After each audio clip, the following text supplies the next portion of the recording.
What's up, YouTubers? Today we are going to swap the scales on this bad boy. This is the full-size AD20 with the 20. This in particular one has 20 CV steel. So this is the big thick boy, 4-inch blade. I think it's about 4-inch blade, maybe just a tad under. I think it's 4 full inches though. And yeah, it is time to swap out. We'll bring it on in with the OG original goat scales. So yeah, I went ahead with the expanded. This one, they're taking orders on their site. It takes a few weeks to order out on those guys, but this one is called the expanded. I had the fresh, so it's not stonewashed or blasted. I wanted it basically as raw as I could get it, just because I want it to be blinding. I don't know how well this shows up on camera, but it's rather blinding, and that's why specifically I chose that pattern. It kind of looks like diamond facets. So yeah, I'm going to go ahead and swap this out. Everything uses a T8 in terms of torque screws on there. It's going to be linerless, so these liners will be coming out. I'm sticking with the barrel spacers. Didn't necessarily want a back spacer. Ooh, actually, let me stop this. I'll go get a weight of this one before I actually start it. Okay, weighed it in. It is 6.1 ounces. So the G10 is going to be the 6.1 ounces. Once we pull out those liners, everything else should be the same. We'll see what the weight difference is. I don't anticipate it's going to be massively different, just because it's not like they mill out any in the G10. These have, these are pretty deep cuts in there, these facets.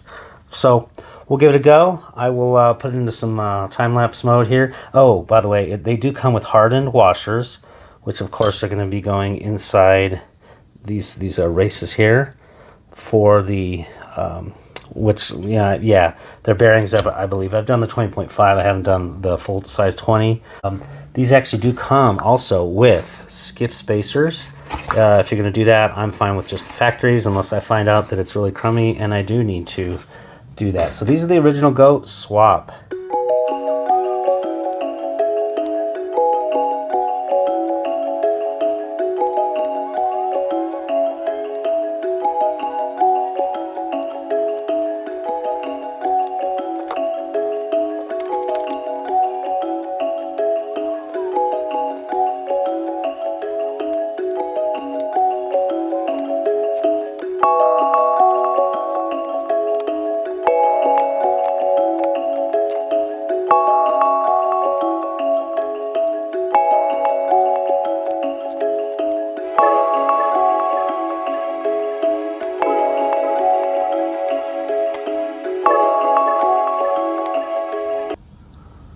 So one thing that's eminently clear is I have the original scale off, or the scales, and the one side, the stop pin and all the other interim pins came off very easy. But even though I have no screws or anything on these, they're pressed in pretty quite tight. So I'm gonna actually have to go get a pair of pliers and some cloth, or I'll get some needle nose and some cloth, just so I don't damage them. But boy, these are not coming out with any sort of ease at all, not a one of them. So, yep, we'll go ahead and pause there and continue on.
So one of the very important things to be aware of is your texturing.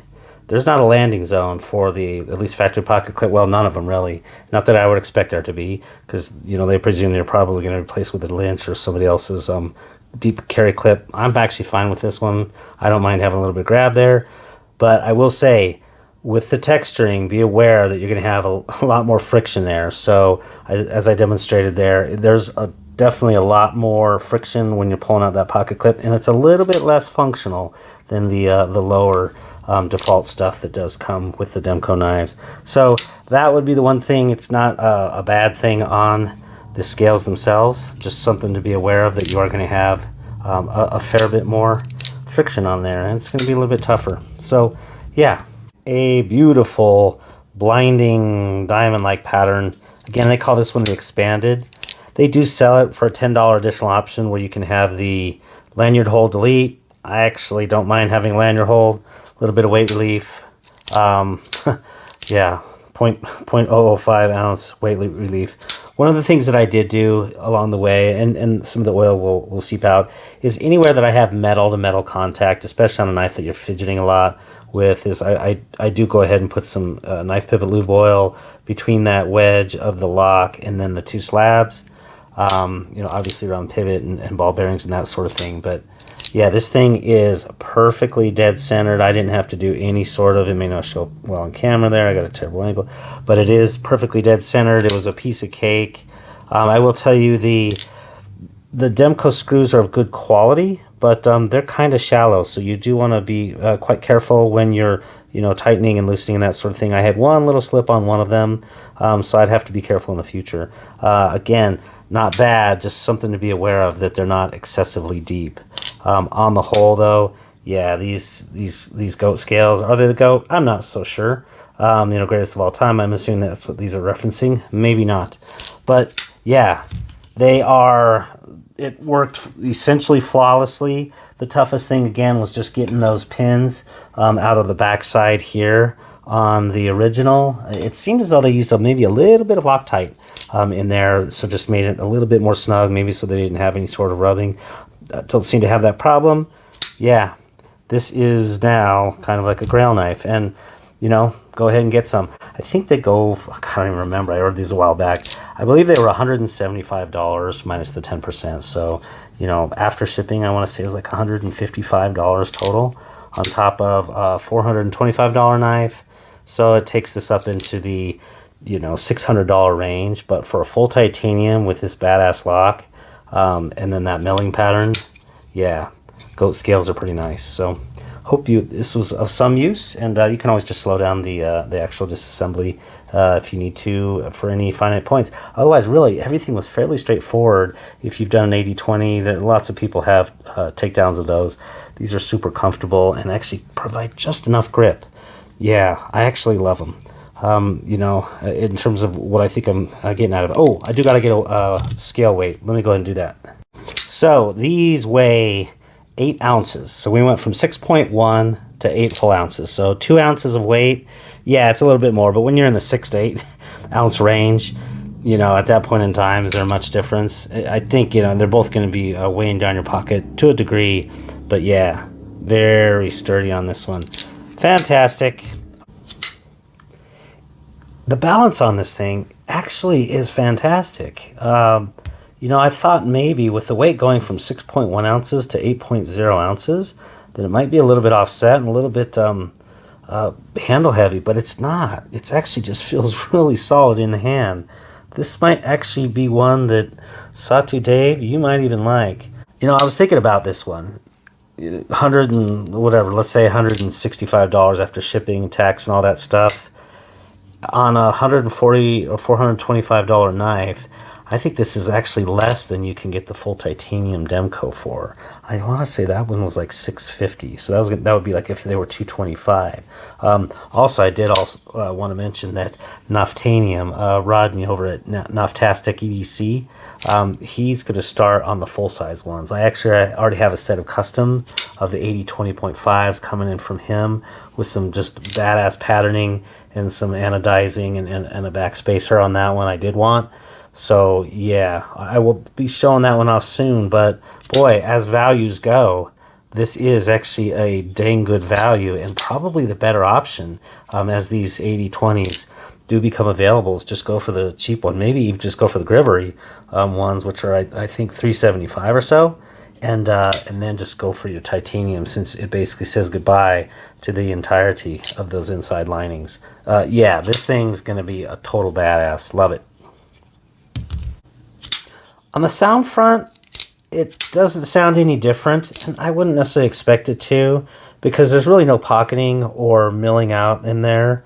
It doesn't sound any worse. It still has that great, almost like loading up a 6-shooter sound. Go up to the microphone. Yeah, it's always just tough to hear because for whatever reason, the being in there live, you just hear that 6-shooter loading up sound. That is unique definitely to this knife. But yeah, it's no more like metallic or tingy on this particular one. But I will say also that I was very surprised at, since I hadn't opened up the AD20, how much better the bearings were on this one versus the AD20.5. Those were kind of cheapo ones. These looked pretty substantial and solid and good. So really happy about that. I don't see any need to go to skiffs or anything like that. Yeah, one more fantastic thing. Might I have gone with the stone wasp just to match the blade? Somewhere down the line using this knife, I probably will be like, oh, I wish I did. But again, in terms of some of the beauty on this one, yeah, it shines like a diamond. Super comfortable. They definitely rounded these fantastically. So yeah, that was actually kind of a little bonus surprise that I wasn't necessarily expecting. But it's not like even like a chamfer. It's like a full rounding and contouring on those edges. So yeah, really great comfort in the hand. So how does it stack up and look next to some other grails that I built out? That's the Hinder XM24. So I'm guessing actually this is a 3.75 inch blade, because I know the XM24 is a 4-inch blade, and that's sticking out a little bit longer. It obviously has a much bigger handle in terms of the height, but let's take a look at the thickness. The thickness I think is going to also be actually pretty darn close.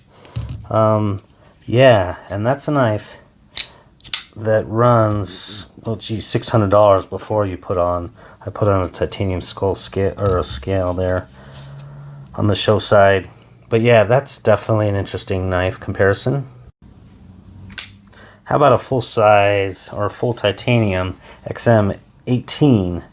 So yeah, you can kind of see it now. Definitely kind of completes that middle ground between those two. XM18 is definitely going to be a smidge thinner. Oh yeah, definitely a bit thinner there. You can just feel that in the hand. Yeah, I think this is probably maybe the perfect knife for somebody who wants a big burly titanium knife. And the XM24, as I call it, the XM27 is a little bit big, and the XM18 is like maybe a little bit bigger. I think the full size Demko AD20 is fantastic, and again with his full tie options, good deal.